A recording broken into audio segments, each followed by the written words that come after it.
Hospitals and doctors around the country are reportedly calling out the federal government for what's being called an uneven and opaque method of distributing its supply of the Gilead drug Remdesivir. According to Stat News, about 24 hospitals are believed to have been chosen to receive the drug so far. But clinicians say it's unclear why some were chosen to receive coveted doses while others were not. And who's making those decisions in the first place? Joe. Thanks, Beck. Meantime, New York Governor Andrew Cuomo shared a startling statistic yesterday citing early data from about 100 hospitals. He said roughly 2/3 of the new coronavirus hospitalizations are people who'd been staying home. Joining us to talk about this and much more, Dr. Scott Gottlieb, former FDA commissioner. He's also a CNBC contributor and serves on the boards of Illumina and Pfizer.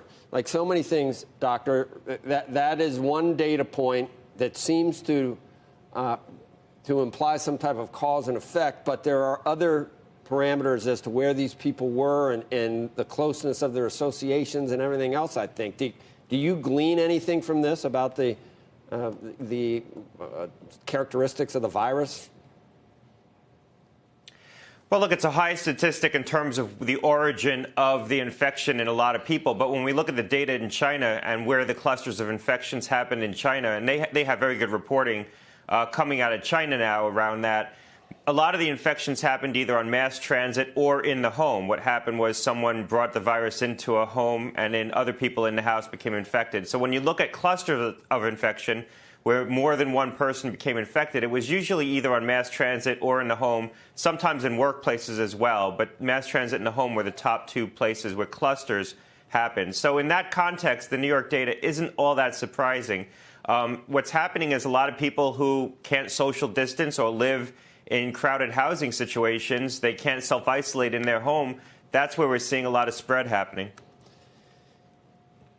I kind of take that as a mixed blessing almost, Doctor, because so few cases seem to have been transmitted outdoors, even though we've heard that it can go 10 feet, the droplets or whatever. But the more we hear, it seems like it's close contact is what really spreads the virus. I was shocked at the number of individuals that work at some of our meat processing plants that I mean, seriously, they're like pockets of infections there, and they're working right next to each other in close proximity. And I guess that's why what we've done in terms of social distancing is working. But at home, you don't social distance.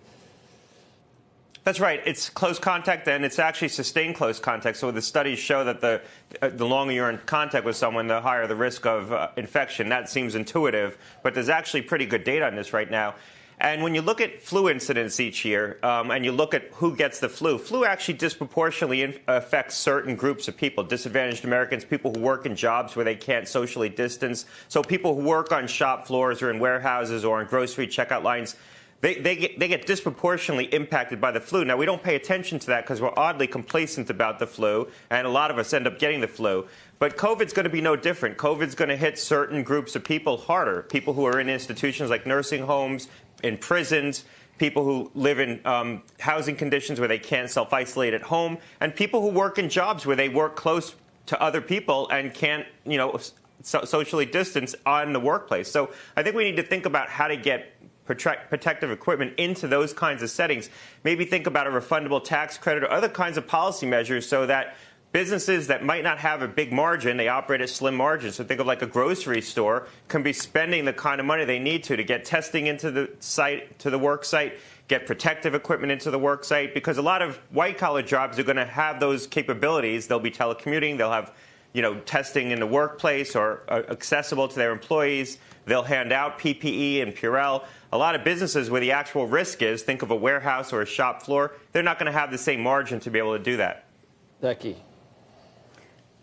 Dr. Gottlieb, you mentioned that it's transmitted in houses, and I read some of those statistics, too. I think you were tweeting some of the threads I was reading through on that, where they talked about how it's spouses who get it most often, but kids are picking it up, too, and that was a little surprising, just the number of kids that are getting it because they're in close contact with people, their parents who have brought it home some way or another. How concerning is that, or do they get it with much less severe circumstances? Well, the kids from what we can tell, aren't getting as sick. And most of it must be asymptomatic spread because the actual number of children who are reporting with coronavirus active infection is very low. There's mixed studies on this. Some studies say the kids aren't getting infected. Others saying that they're getting infected and they're vectors, but they're getting sort of subclinical illness. They're not really manifesting symptoms of coronavirus. We now see some features that have been reported on in the last few days of what looks like a post-viral syndrome. Looks like a syndrome that kids are getting after they get infected with coronavirus. So they're getting infected. It's not really identified. They're not getting sick. But then after the illness subsides, they're getting a sort of autoimmune type phenomenon, an autoimmune type condition that looks very concerning and is very concerning. What we don't know is the denominator. So we know the numerator, that a couple of dozen reports now of this syndrome. But it might be that thousands of kids are actually getting coronavirus, tens of thousands of kids, and we just aren't seeing it because the kids are getting a very mild illness or they're getting no illness at all.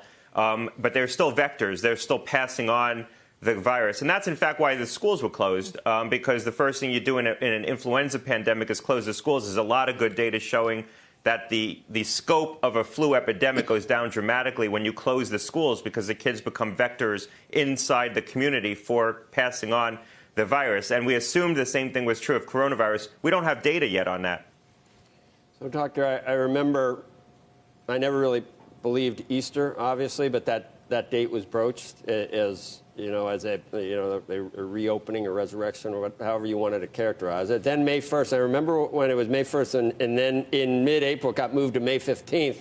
And at that point I said, May 15th, and now here we are, what is it, May 7th or whatever it is, and I never know what day it is anymore, so forgive me if it's not May 7th. I think it is. When was Tuesday was Cinco de Mayo. Yeah, you're right.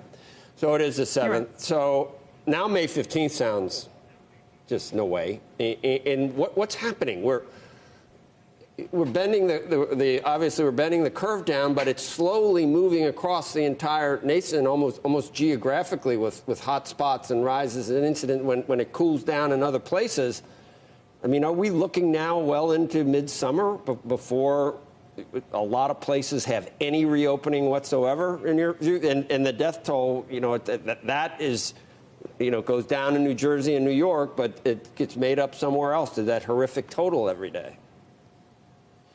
Look, when the president announced that we were extending the stay-at-home orders and the closures to the end of April, I think a lot of people from a public health standpoint felt good about that because we felt that by the end of April, we were not only going to bend the curve, flatten the curve, but we were going to see sustained declines in new cases and be in a much better position nationally. Outside of the New York region, we haven't seen that, and the Pacific Northwest parts of California. We haven't seen nationally really the sustained declines that we expected, and we might not see it. We might just see this slow burn of infection across the country. It's still going up in about 20 states, a little bit more than that now. Not a lot, but it's continuing to go up. It might start to level off as we head into the summer, but we don't know. But against this backdrop, you were reporting this morning on the economic hardship. I'm seeing the public health implications as well. Visits for chemotherapy are down almost 20%. Vaccine prescriptions are down almost 90%. We're going to end up having probably measles outbreaks because kids are skipping routine vaccinations and routine physicals.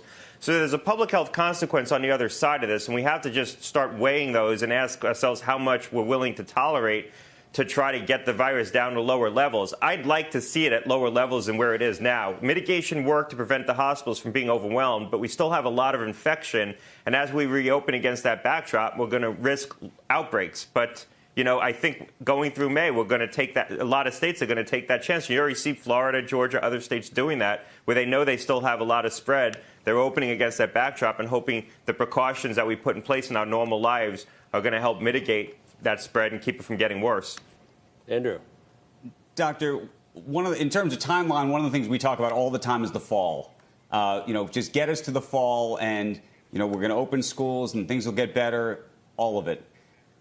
I don't want to suggest that it's an artificial timeline. It's a timeline we all need. The question is whether you think the technology, the testing, all of the bets that we're having to make to do that are going to be in place by then, and what leads you to believe that we will be there in time? Look, I want to get to July and August because I think hopefully this summer is going to be a backstop and there is a seasonal effect here. If there's not, this is going to be far, far more challenging. And there's reason to believe that there is some seasonal aspect to this. You look in South America right now and you're seeing this become epidemic in countries like Brazil. So there does seem to be a seasonal component to this. The fall worries me a lot. I think our toolbox is going to be a lot better. We have Remdesivir now. We'll have it in quantity, so it'll be produced in larger quantities. We won't have this issue with the distribution, the government holding on to the supply. We should have the antibody drugs at some point in the fall, again, in quantity to help people who get sick, to help rescue people who have conditions that predict the worst outcome, that leave them more vulnerable. I think we'll have one or more vaccines available in quantity sufficient to mass inoculate a population experimentally in the context of a trial, but if there's an outbreak in a large city. So that's a pretty good toolbox. I think we're going to have very robust testing. We're not going to be talking about the inability to get people tested. Testing is going to be, hopefully, in the community, in the workplace, so we'll be able to get people tested. And we should be investing in track and trace. This is controversial. There's a lot of pushback, frankly, on the political right of doing track and trace where you isolate people who are infected. You try to track down their sick contacts. People say, well, there's just too many people. We're never going to keep up with it. That is true. There's going to be a lot of people. We're never going to keep up with all of it. But even if we can keep up with a fraction of it, even if we can identify and self-isolate, 20% of the people who are infected with this, that's going to have downward pressure on the transmission rate and keep this epidemic from getting worse.